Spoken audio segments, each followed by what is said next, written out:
2026년 2월 28일 이스라엘과 미국이 이란을 직접 타격하였다. 이번 공습으로 이란 최고 지도자 아야톨라 알리 하메네이가 사망하였다. 이는 단순한 군사 충돌이 아니다. 국가 지도부가 직접 타격된 사건이며 중동의 권력 균형이 구조적으로 흔들리기 시작했다는 의미다. 정치적 공백과 권력 재편 가능성이 동시에 열렸고 지역 질서는 불안정한 구간에 진입했다. 미국은 전면 지상전을 선언하지는 않았지만 이란 본토를 직접 타격했다. 이는 간접 충돌을 넘어선 명확한 직접 개입이다. 갈등은 대리전 단계에서 국가 대 국가 충돌로 이동했다. 이란은 보복 의지를 밝히고 있으며 긴장은 걸프 지역 전반으로 확산되고 있다. 주변 국가들도 대응 수위를 높이고 있다. 동시에 호르무즈 해협에서 선박 운항이 위축되고 있다. 일부 해운사는 통과를 중단했고 에너지 기업들은 선적을 보류하고 있다. 공식 봉쇄 여부와 관계없이 운항이 줄어들면 시장은 이를 공급 차질로 인식한다. 호르무즈 해협은 세계 원유 해상 운송의 핵심 통로다. 이 구간이 흔들리면 에너지 가격은 즉각 반응한다. 공급 변수는 가격 변수로 이어지고 이는 곧 인플레이션 압력으로 연결된다. 정치적 충격과 원자재 충격이 동시에 발생한 상황이다. 금융시장에는 복합적 압력이 형성되고 있다. 이제 질문은 분명하다. 자금은 어디로 이동할 것인가? 어떤 자산이 흔들릴 것인가? 비트코인은 어떤 경로로 반응할 것인가? 초기에는 변동성이 확대될 가능성이 높다. 시장 참여자들은 리스크를 줄이고 현금을 확보하려 한다. 단기 가격은 유동성과 심리의 결과다. 그러나 시간이 지나면 논의의 중심은 바뀐다. 에너지 충격이 지속되면은 통화 정책과 재정 부담이 시험대에 오른다. 부채가 늘어나고 정책 선택의 폭은 좁아진다. 그 지점에서 자산의 성격이 다시 평가된다. 공급이 늘어나는 자산과 공급이 고정된 자산의 차이가 부각된다. 비트코인은 공급이 고정된 자산이다. 중앙 발행자가 없고 정책에 따라 수량이 조정되지 않는다. 따라서 이번 상황을 이해하려면 가격의 즉각적 반응과 구조적 변화 가능성을 구분해야 한다. 그 차이를 구분하는 것이 지금 이 국면을 해석하는 핵심이다. 좋아요, 구독, 알림 설정을 눌러주시면 더 좋은 콘텐츠로 찾아뵙겠습니다. 여러분의 응원이 콘텐츠 제작에 큰 힘이 됩니다. 가장 먼저 나타날 수 있는 변화는 에너지 시장이다. 호르무즈 해협은 전 세계 해상 원유 물동량의 약 20배에서 30%가 통과하는 통로다. 하루 약 2천만 배럴 이상의 원유가 이 구간을 지난다. 이는 글로벌 하루 원유 소비량의 약 5분의 1 수준이다. LNG 역시 전 세계 해상 물동량의 약 20% 이상이 이 해협을 통과한다. 이 구간의 운항이 위축되면은 시장에 가장 먼저 반영되는 것은 원유 가격이다. 공급 차질 우려가 커지면 선물 시장은 즉각 재가격을 시작한다. 보통 첫 2주 사이에 가장 큰 변동성이 나타난다. 이 구간은 유동성 충격 구간이다. 유가가 배럴당 10에서 20달러만 상승해도 글로벌 인플레이션 기대치는 빠르게 흔들린다. 유가 상승은 곧 인플레이션 압력이다. 인플레이션 압력은 금리 경로에 대한 불확실성을 높인다. 금리 경로가 흔들리면 자산 시장은 방어적으로 변한다. 이 국면에서는 달러 강세가 나타날 가능성이 높다. 엔화와 스위스 프랑 같은 전통 안전 통화가 수요를 받을 수 있다. 주식과 레버리지 자산은 조정을 받을 수 있다. 비트코인도 이 환경에서 완전히 독립적일 가능성은 낮다. 현재 비트코인은 현물, ETF 자금, 기관 자금, 파생 상품 포지션이 결합된 구조다. ETF는 자금 유출이 발생하면 실제 현물 매도로 이어진다. 선물 시장에서는 펀딩비가 급변하고 마진콜이 발생하면 연쇄 청산이 이어질 수 있다. 리스크 회피 국면에서는 포지션 축소가 먼저 일어난다. 이 구간에서 변동성은 확대될 수 있다. 이 흐름은 자산의 철학과는 별개다. 시장 구조의 문제다. 가격은 자산의 본질을 설명하지 않는다. 특히 충격 초기 2주 구간에서는 더욱 그렇다. 그러나 1에서 3개월 구간으로 넘어가면 이야기가 달라질 수 있다. 에너지 가격이 일시적 급등이 아니라 일정 수준에서 고착된다면 물가 역시 쉽게 내려오지 않는다. 물가가 고착되면 중앙은행은 금리 인하에 신중해질 수밖에 없다. 동시에 전쟁은 막대한 재정 지출을 요구한다. 군사비는 대부분 국채 발행으로 충당된다. 부채는 늘어나고 재정 부담은 커진다. 결국 정책 선택은 제약을 받는다.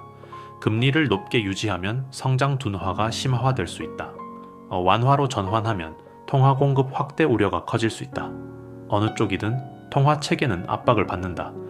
이 지점, 즉 6개월 이상 구조적 국면으로 넘어가면은 통화 체계 자체가 시험대에 오른다.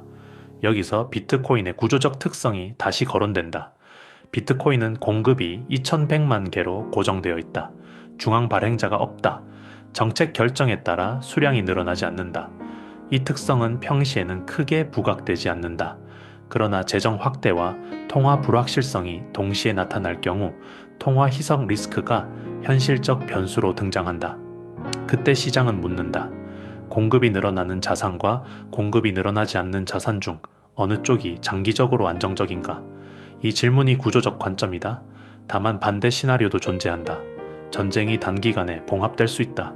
유가가 급등 후 빠르게 안정될 수 있다. 중앙은행이 다시 긴축 기조를 강화할 수 있다. 달러 초강세가 이어질 수도 있다. 이 경우 시장의 유동성은 다시 달러로 쏠릴 수 있다. 위험자산 전반이 조정을 받을 수 있다. 비트코인 역시 가격 변동성에서 자유롭지 않을 수 있다. 그러나 여기서 중요한 건 가격과 네트워크를 구분하는 일이다. 가격은 유동성에 반응한다. 네트워크는 신뢰 구조에 반응한다. 달러 체제가 강화될수록 중앙 통화 권력은 더 집중된다. 그럴수록 대안적 통화 네트워크의 존재 의미는 사라지지 않는다. 가격은 눌릴 수 있다. 그러나 공급 구조는 변하지 않는다. 발행량은 늘어나지 않는다. 검열 저항성은 유지된다. 따라서 한 방향만을 전제로 해석하는 것은 위험하지만 비트코인의 구조적 가치를 가격 변동과 동일시하는 것도 오류다. 또 하나의 변수는 제재와 자본 통제다. 지정학적 긴장이 확대되면 국가 간 금융 제재가 강화될 수 있다. 특정 국가의 은행이 국제 결제망에서 배제될 수 있다. 해외 자산이 동결될 수 있다. 외환 반출이 제한될 수 있다. 이러한 조치는 이미 과거에도 반복되어 왔다. 러시아 사례에서도 해외 외환 자산이 동결된 바 있다. 이 환경에서 중요한 것은 수익률이 아니다. 통제권이다. 만약 은행이 멈춘다면, 해외 송금이 차단된다면, 가족을 데리고 이동해야 하는 상황이 온다면 그때 자산의 평가 금액보다 중요한 것은 접근성과 이동성이다. 비트코인은 개인이 직접 보관할 수 있다. 은행 승인 없이 전송이 가능하다. 물리적 이동 없이 국경을 넘을 수 있다. 물론 한계는 존재한다. 인터넷 인프라에 의존한다. 거래소는 규제를 받을 수 있다. 스테이블 코인은 발행사의 통제 대상이 될 수 있다. 그럼에도 이동성과 자기 통제라는 기능은 분명히 존재한다. 이 기능은 가격 차트에 나타나지 않는다. 이제 한국을 보자. 한국은 에너지 수입 의존 국가다. 원유와 LNG 대부분을 해외에서 조달한다. 외부 충격이 발생하면 환율 변동성이 확대될 수 있다. 원화는 기축통화가 아니다. 외환시장이 흔들리면 국내 금융시장 변동성도 함께 확대될 수 있다. 지정학적 위험은 확률이 낮더라도 충격 강도는 클 수 있다. 현대전쟁은 물리적 충돌만이 아니다. 사이버 공격, 금융교란, 통신장애도 포함된다. 만약 금융 시스템이 일시적으로 마비된다면 자산의 금액보다 중요한 것은 접근성이다. 접근성, 이동성, 통제권. 비트코인은 이 세 가지 중 일부를 제공한다. 그래서 이를 전쟁 수혜 자산이라고 단정하는 것은 적절하지 않다. 초기 충격 구간에서는 흔들릴 수 있다. 그러나 구조적 불확실성이 커질수록 그 존재 이유는 다시 논의될 수 있다. 지금 상황은 단순 뉴스 이벤트가 아니다. 에너지 공급 변수다. 거시 구조 압박이다.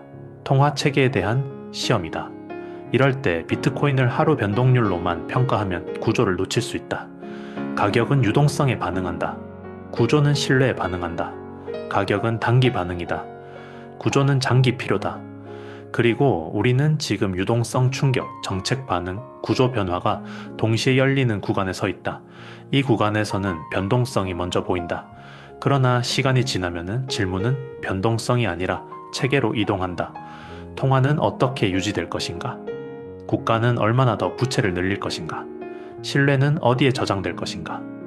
그 질문에 대한 답을 찾는 과정 속에서 비트코인의 역할이 다시 정의될 것이다.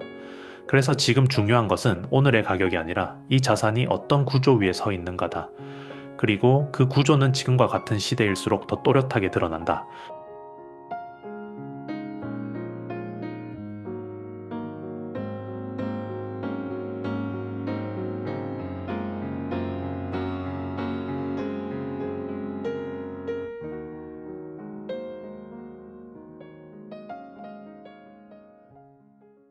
이 영상이 마음에 드셨다면 구독과 좋아요는 큰 힘이 됩니다.